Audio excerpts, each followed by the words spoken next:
Hello students, आज हम पढ़ेंगे lesson Nazism and the rise of Hitler में से portion birth of the Weimar Republic, यानी कि वाइमर रिपब्लिक कैसे अस्तित्व में आया। क्वेश्चन फ्रेम होता है right A short note on Weimar Republic.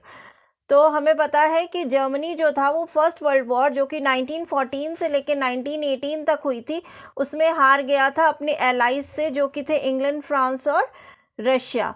इस हार के बाद जो जर्मनी का एम्परर था वो एब्डिकेट हो गया। एब्डिकेट माने भाग गया वहाँ से। तो जो जर्मनी थी वो बिना राजा के थी। तो इस समय पार्लियामेंट जो थी वो इन्फोर्स हो गई।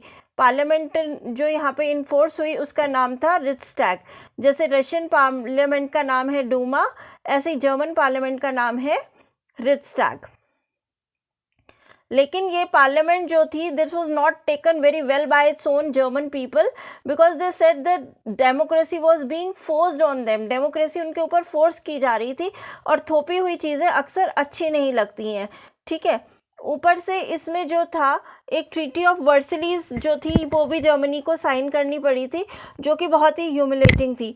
इसमें जर्मनी को अपना 13% टेरिटरीज लूज करनी पड़ी, 75% अपने आयरन के और 26% अपने कोल के रिजर्व्स खोने पड़े, और उसको कुछ एक जोन अपनी जर्मनी में से डीमिलिटराइज करके रखनी पड़ी। मतलब वहाँ पर वो अपनी मिलिट्री को इन्फोर्स नहीं कर सकता था। इस मैप में हम ये वाला एरिया जो देख रहे हैं, इस एरिया में जर्मनी को अपनी मिलिट्री रखने की इजाज़त नहीं थी, ये ट्रीटी में लिखा हुआ था।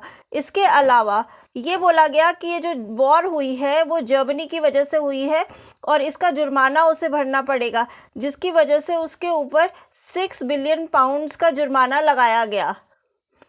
तो ये था बेटा वाइमर रिपब्लिक का बर्थ, जिसे खुद जर्मन के ओन रिपब्लिक पीपल ने एक्सेप्ट नहीं किया था। Thank you students.